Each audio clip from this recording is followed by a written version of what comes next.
लेकिन हाँ, लेकिन मैं चाहता हूं कि उनका सपना पूरा करने के लिए, जैसे कि हमारे आदरणीय धर्मचारी बोधि प्रकाश जी वास्तव में बहुत ही मेहनत से, बहुत लगन से लगे हुए हैं। तो हम हमारे तरफ से, मोदी नगर टीम की तरफ से बहुत बहुत बधाइयाँ, आपके मेहनत को बहुत बहुत सलाम। और आप इसी प्रकार उत्तर भारत में, जो दिल्ली में आप जो पंचशील का झंडा लहराने का प्रयास कर रहे हैं, तो धीरे धीरे पूरे उत्तर भारत में आप फैला देंगे, ऐसी उम्मीद करता हूं। और अब मैं अपने विषय पे आना चाहूंगा। तो आज का जो विषय है, जो महत्ता भावना, महत्ता विकास, तो वास्तव में देखा जाए, बिना महत्ता या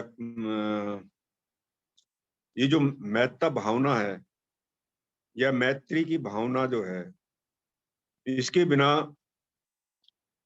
धर्म में, अगर ये मैत्री, कल्याण, मित्रता को यदि निकाल दिया जाए धर्म से, तो धर्म में कुछ भी बचता नहीं है।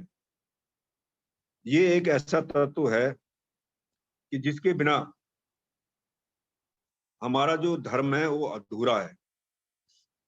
यह कहना चाहिए, हम धम्म में तभी होते हैं जब हमारे अंदर करुणा मैत्री का विकास होता है या कल्याण मित्रता का विकास होता है।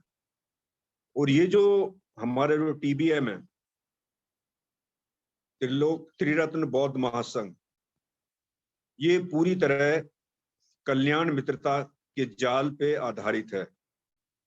इसका जो कल्याण मित्रता का जो नेट है, वो नेट का मतलब नेट आपने देखा ही है कि वो ऐसा बुना हुआ रहता है कि एक दूसरे को जकड़े रहते हैं, पकड़े रहते हैं, किसी को कोई परेशानी नहीं आने देते। तो ऐसा ही मैत्री जाल, ये हमारे TBM का पूरे भारत में ही नहीं, पूरी दुनिया में जहां जहां भी हमारा संघ गया है, वहां पर ये TBM का जो मैत्री जाल है, वो बहुत मजबूती से कार्य कर रहा है। ये मैत्री जाल ही है जो किसी को टूटने नहीं देता, जो किसी को हटने नहीं देता, और इसका बराबर आदमियों के जीवन में बराबर विकास होता रहता है। और ये हम वैसे ही नहीं कह रहे, ये बराबर हमारे जीवन में देखने को मिलता भी है। तो ये जो कल्याण मित्रता है, इसके बारे में जैसा कि भगवान बुद्ध ने भी बताया, भगवान बुद्ध से एक बार आनंद ने पूछा, आनंद ने पूछा, भगवान, क्या कल्याण मित्रता आधा धम्म है? भगवान शांत रहे। आनंद ने दोबारा पूछा, भगवान तथागत, क्या कल्याण मित्रता आधा धर्म है? फिर भी शांत रहे। तीसरी बार फिर पूछा, आनंद ने पूछा, भगवान, क्या कल्याण मित्रता आधा धर्म है? तब तथागत ने कहा, नहीं आनंद, कल्याण मित्रता ही संपूर्ण धर्म है। तो ऐसा ऐसा ये सेंटेंस भगवान बुद्ध के द्वारा कहा गया है। तो ये, इसका मतलब ये है, इसका बहुत गहराई से मतलब यही निकलता है कि कल्याण मित्रता, मैत्ता, मित्रता, ये संपूर्ण धर्म है। अभी कल्याण मित्रता है क्या और इसके क्या फायदे हैं? इसको करने से हमें फायदा क्या होता है? जब तक हमें किसी चीज के फायदे के बारे में नहीं बताया जाएगा, तो निश्चित रूप से हम उसकी तरफ प्रभावित नहीं होंगे। तो इसका फायदा क्या है, या कल्याण मित्रता किसे कहते हैं? तो ये जो मैत्री है, इसे ऐसा भी शॉर्ट में ऐसा भी कह सकते हो कि ये हेल्पिंग नेचर है। एक तो मैत्री होती है, मैत्री जैसे आमतौर पे एक आदमी की दूसरे आदमी के साथ मैत्री होती है, तो ये उस मैत्री से भी बढ़ के है, क्योंकि ये मैत्री हमारी किसी दोस्त के साथ होती है, तो वो कंडीशन के ऊपर डिपेंड रहती है कि मैं इसकी हेल्प कर रहा हूँ, कल ये भी मेरी हेल्प करेगा। तो ऐसी ऐसी कंडीशन होती है। इससे भी बढ़ के जो मैत्री भावना को बताया जाता है, इसकी उपमा एक जो माँ होती है, जो अपने बच्चे की रक्षा करने के लिए अपनी जान की परवाह भी नहीं करती, और वो उसको बचाने के लिए वो इतना आगे बढ़ जाती है कि मेरा बच्चा बचना चाहिए, मेरा बच्चा ठीक होना चाहिए, तो उस अपनी जान की परवाह ना करते हुए भी वो उसको बचाती है। तो ऐसी उपमा माँ के द्वारा जो ये मैत्री की भावना बताया गया है। लेकिन भगवान बुद्ध ने बताया कि ये जो माँ जो अपने बच्चे को बचाने के लिए जो ऐसी भावना व्यक्त कर रही है, तो ये केवल अपने बच्चे के लिए ही है। लेकिन जो सही मायने में बौद्ध धर्म का आचरण करता है, या जिसने मैत्री भावना का विकास किया है, तो वो अपने लिए ही नहीं, अपने बच्चों के लिए ही नहीं, वो सभी के लिए मतलब ऐसा ही कार्य करता है कि सबका दुख दूर करने के लिए आगे आता है, सभी को बचाने के लिए आगे आता है। इसका सबसे बड़ा एग्जाम्पल हमारे बीच में हमारे बाबा साहब हैं। बाबा साहब ने सब को ऊपर लाने के लिए हमारा जीवन आजादी से पहले क्या था, तो वो सब हमारा जीवन एक बहुत ही तुच्छ जीवन था, कीड़े मकोड़ों की तरह जीवन था। ना खाने के लिए कुछ था, ना पहनने के लिए कुछ अच्छा था, न रहने के लिए कुछ अच्छा था। तो ये सारा कुछ जो हम आज एंजॉय कर रहे हैं, खा रहे हैं, ये सारी टेक्निक हम देख रहे हैं, तो ये सब किसका दिया हुआ है? बाबा साहब का।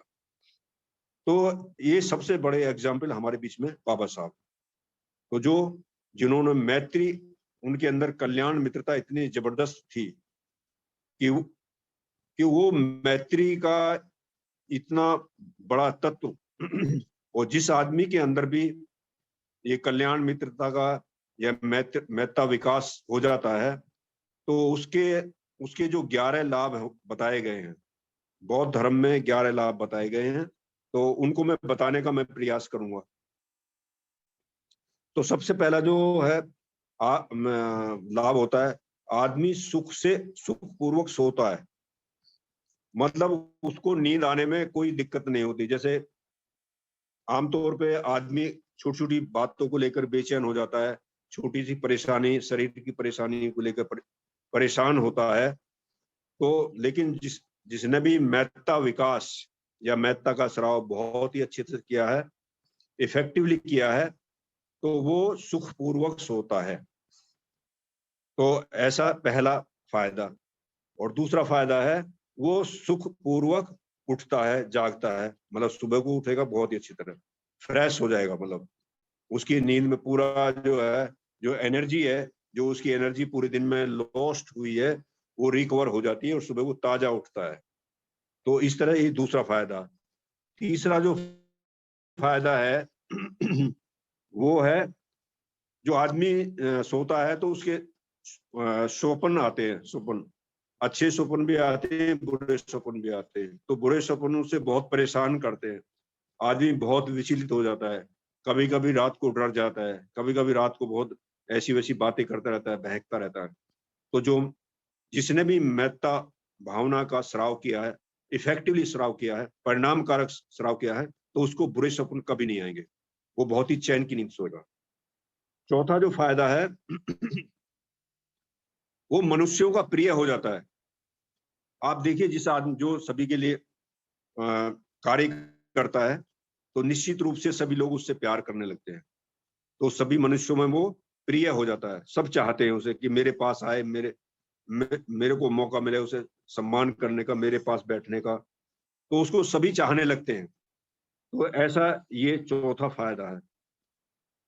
पांचवा फायदा है, जो अमानुष्य, मतलब जो मनुष्य नहीं होते, जैसे जीव जंतु हैं, जानवर है, जितने भी पक्षी हैं, या इस धरती पे जितने भी प्राणी हैं वो सभी का प्रिय होता है, सभी उसके प्रिय हो जाते हैं।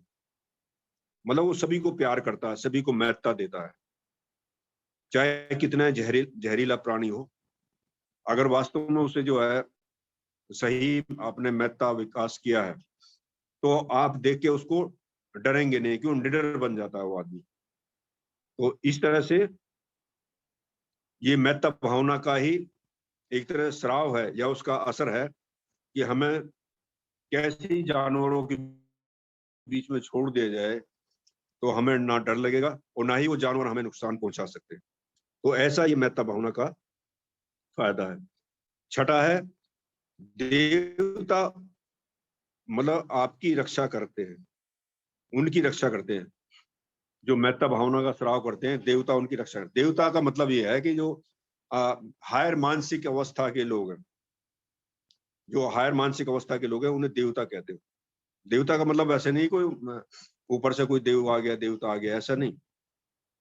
अच्छे लोग ही वो जो अच्छी मानसिक अवस्था के लोग हैं, जो जिन्होंने सही मायने में मैत्री का अच्छा विकास किया है, तो वो देवता की कैटेगरी में आते हैं। जैसे कोई श्रोतागामी होता है, अनागामी होता है, अरहत होता है। तो इस तरह के जो मानसिक अवस्था के लोग हैं तो वो उसकी क्या करते हैं? रक्षा करते हैं। देवता उसकी रक्षा करते हैं और ऐसा बताते हैं जैसे आग, विष और शस्त्र उस पर असर नहीं करते। तो ये एक तरह से अतिशयोक्ति कहना चाहिए। ऐसा नहीं है कि मतलब उसको आग असर नहीं जाएगी, असर नहीं करेगी, या पॉइजन जहर जो असर नहीं करेगा, लेकिन वो अपने शरीर से शरीर से इतना मजबूत हो जाता है, शरीर से मतलब उसका मन इतना मजबूत हो जाता है कि वो कितना भी आग उगलने वाला आदमी हो, कितना भी जहर उगलने वाला आदमी हो, या कितना भी हमारे पीछे हमें मारने वाला आदमी हो, वो भी मार नहीं सकता। इसका सबसे बड़ा एग्जाम्पल मैं बताना चाहूंगा। आपने उनका नाम सुना होगा, देवदत्त का नाम, जो भगवान बुद्ध का एक तरह बड़ा भाई भी था, बुआ का लड़का था।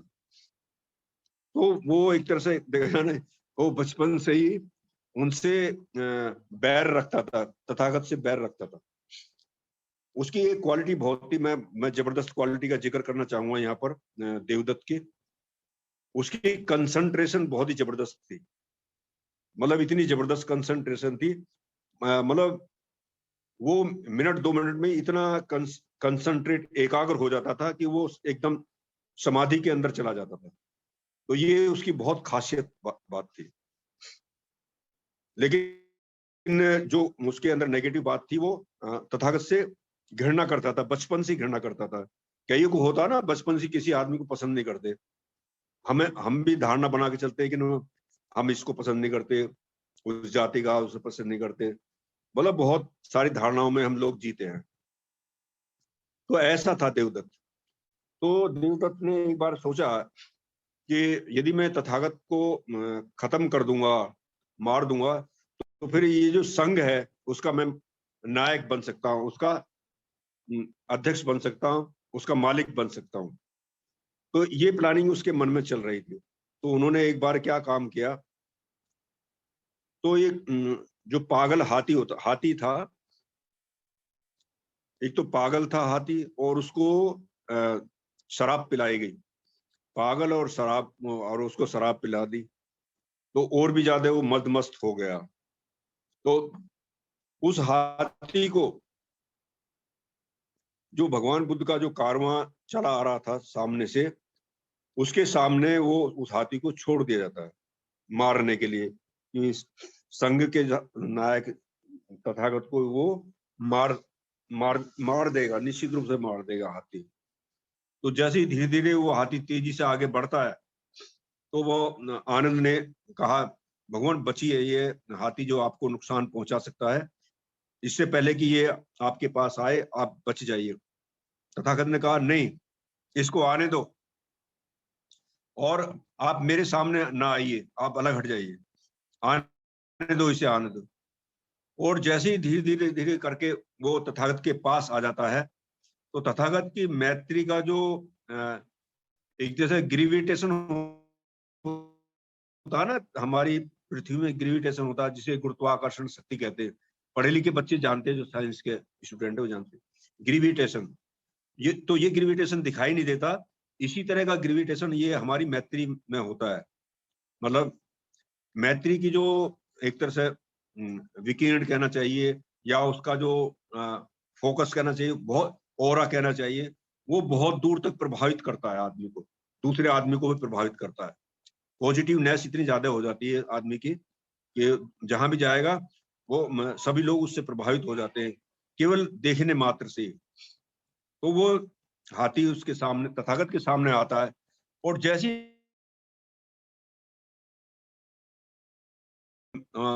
तथागत ने अपनी मैत्री का जो फोकस था उसकी आंखों में देखा, तो हाथी एकदम जो शांत होता चला गया, धीरे धीरे शांत होता चला गया, और भगवान बुद्ध के सामने नतमस्तक हो गया। तो ये भगवान बुद्ध की मैत्री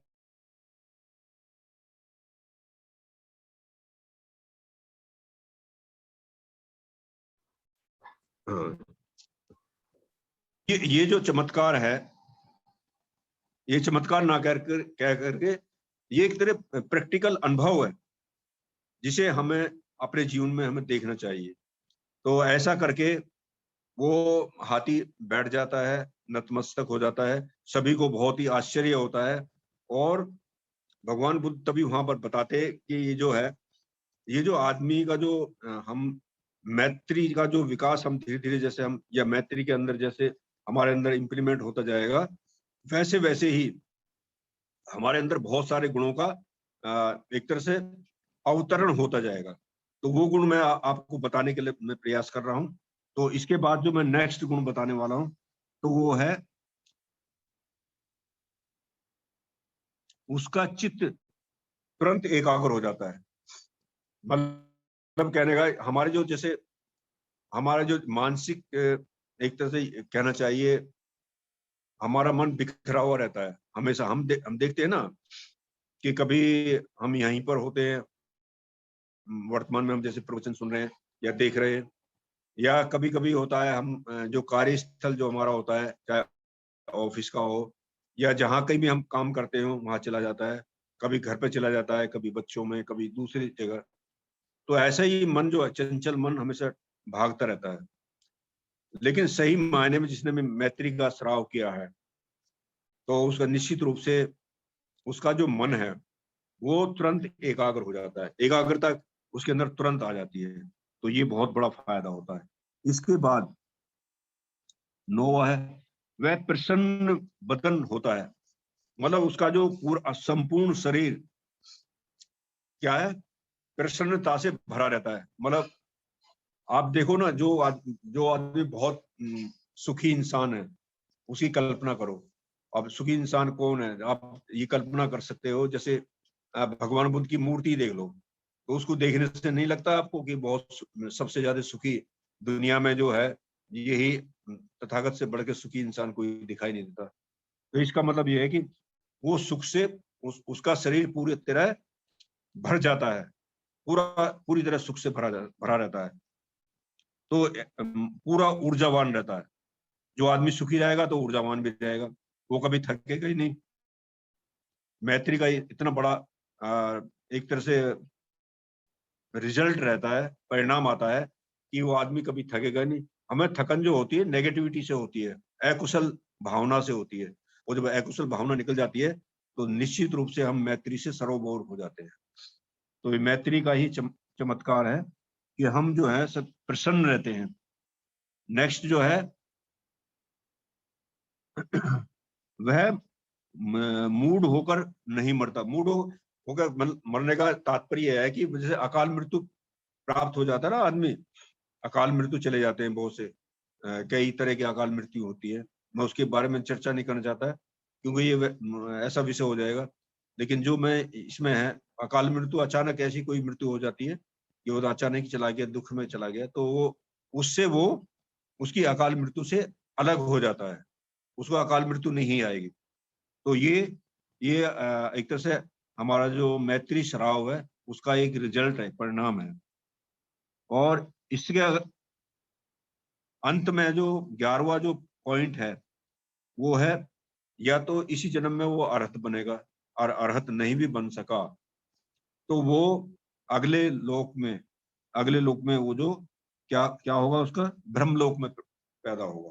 ब्रह्मलोक को हम जानते हैं, ब्रह्मलोक को भी ऐसे ही बात नहीं है, मतलब मैत्री, करुणा, मुदिता, उपेक्षा, तो ये हायर मानसिक अवस्था होती है आदमी की, सुख की मानसिक अवस्था।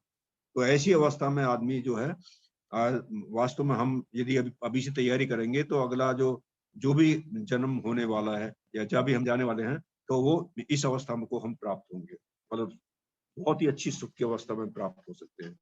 तो ये 11 फायदे, ये मैंने नहीं बताए, मैंने एक किताब है उसमें से पढ़े, और फिर मैंने थोड़ा चिंतन मनन किया कि इससे क्या क्या फायदे हो सकते हैं, तो मैंने आपके सामने तो ये बताने का मैंने प्रयास किया है। तो इसको यदि हम गहरे से यदि हम चिंतन करेंगे, इसका मनन करेंगे, तो हमारे जीवन में बहुत बड़ा परिवर्तन आ सकता है। और ये मैत्री का ही एक तरह से वो है, चमत्कार कहना चाहिए कि देखो, अब हमारी जैसे क्लास चलती है, जनरल वर्क चलते हैं, उसमें यदि कोई ऐसा व्यक्ति, कोई क्रिमिनल आदमी यदि जैसे ही आ जाता है क्लास के अंदर, क्रिमिनल आदमी, अब हम सभी समझते हैं कि उसने बहुत बड़े अकुशल कार्य किए हैं, मर्डर कर रखे हैं या कुछ बहुत चोरी डकैती कर रखी है, और वो जैसे ही उसका जो ऑरा है वो अलग ही टाइप का है, वो जहां जहां भी जाएगा सबको प्रभावित कर देगा। उसको देखते ही लोगों के अंदर या तो डर की भावना आएगी, नफरत की भावना आएगी, वो तिरस्कार की भावना आएगी, कोई भी आदमी उसके पास बैठना पसंद नहीं करेगा। और यदि ऐसा आदमी क्लास में आ जाए तो ज्यादातर लोगों का जो ध्यान है उसकी तरफ जाएगा और वो पूरी क्लास को डिस्टर्ब कर देगा। इसका उल्टे यदि मैं कहूं,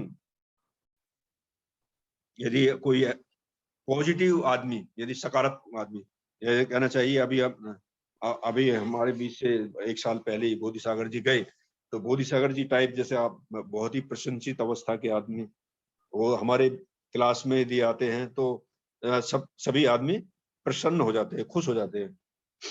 आपने ये भी देखा होगा कि मतलब आदमी खुश कब होता है, जब आदमी की जो मानसिक अवस्था सकारात्मक होती है। और सकारात्मक अवस्था कब होती है, जब सकारात्मक अवस्था का हम काम करते हैं या सकारात्मक आदमी को हम देखते हैं। अब ये अवस्था कैसे आती है, जैसे मान लो हमने भगवान बुद्ध की जो मूर्ति है या फोटो है उसको हम देखते हैं, तो उसको देखते के साथ ही हमारे अंदर जो है क्या आएगा, तो हम बहुत ही अच्छी हायर मानसिक अवस्था, इससे हायर मानसिक अवस्था का कोई इतिहास में कोई एग्जाम्पल मिलता नहीं है। उसको देखते के साथ ही क्योंकि एक विशेष आकर्षण रहता है कि वो उसके क्या क्या आकर्षण रहते हैं, जैसे कि वो बोधि प्राप्त आदमी, मतलब प्रज्ञा प्राप्त आदमी, तो इसमें सबसे पहले जो कि मैत्रीवान आदमी कैसा होना चाहिए, तो भगवान बुद्ध की मूर्ति को देख लो, भगवान बुद्ध की मूर्ति को देखते के साथ ही हमें लगेगा कि मैत्री वाला आदमी ऐसा होता है, तो ऐसा, तो उसको देखते के साथ ही हमारे अंदर भी कुछ मोटिवेशन आएगा, एक अंत्य प्रेरणा जागेगी कि हाँ भाई, इसको देखने के बाद वास्तव में हमारे अंदर जो है इस तरह की मैत्री होनी चाहिए। और इसके बाद क्या, करुणा की भावना आएगी। करुणा करुणा हम सब जानते हैं, करुणा एक एक्शन होता है, मैत्री होगी तभी एक्शन होगा, करुणा। उसके बाद वीर्य, वीर्य का मतलब है कि हम उसके लिए जो जो भी दुखी आदमी है उसके लिए, मतलब एक तरह से उसकी उस अवस्था से निकालने के लिए हम एक्शन करते हैं, हम काम करते हैं उसके लिए, तो ये वीर्य का काम है। और चौथी जो अवस्था होती है वो है प्रज्ञा। प्रज्ञा जो है ये अनुभव कहलाता है, आदमी का अनुभव है, जो ये सब कुछ तीनों कार्य करोगे तो उसका जो अनुभव होता है वही प्रज्ञा है। तो इस तरह की जो मानसिक अवस्था के जो हमारे सामने भगवान बुद्ध की जो मूर्ति है, फोटो है, उसको यदि हम ध्यान से देखेंगे, हम हमारा ध्यान कहीं इधर उधर तो होता है, संसार में होता है, संसार तो दुख देने वाला है, और यदि भगवान बुद्ध की मूर्ति पे अपने मन को फोकस करेंगे तो निश्चित रूप से हमारा मन भी पॉजिटिव सकारात्मक बनेगा। तो इस तरह से ये सकारात्मक की जो अवस्था है, इसको प्राप्त करने के लिए हमें भगवान बुद्ध की मूर्ति को बार बार देखना चाहिए, बार बार उस पर फोकस करना चाहिए, ना कि इधर उधर दूसरी बातों में हमें टाइम वेस्ट नहीं करना चाहिए। ये जो मैंने चारों बातें बताई है, जैसे मैत्री है, करुणा है और वीर्य है और उसके बाद प्रज्ञा है, तो ये चार महान तत्व हैं जो महान अवस्था, एक तरह से आदमी की मानसिक अवस्था, जो उच्च मानसिक अवस्था के नाम से भी जानते हैं, ये उच्च मानसिक अवस्था प्राप्त व्यक्ति वो भगवान बुद्ध, जो हमारे मूर्ति के रूप में, तो मूर्ति बनाते समय यही इन्हीं चारों बातों का ध्यान रखा जाता है कि ये चार अवस्थाएं प्राप्त व्यक्ति कैसा दिखाई देगा। तो मूर्ति बनाने वाला जो भी व्यक्ति होता है, वास्तव में बहुत महान व्यक्ति होता है वो। तो ऐसा ऐसा कहते हुए मैं मैत्री विकास के बारे में मैंने कुछ जो भी मेरी छोटी मोटी तैयारी थी, तो मैंने आपको बताने का मैंने छोटा सा प्रयास किया है। तो धन्यवाद, आपने सुन लिया।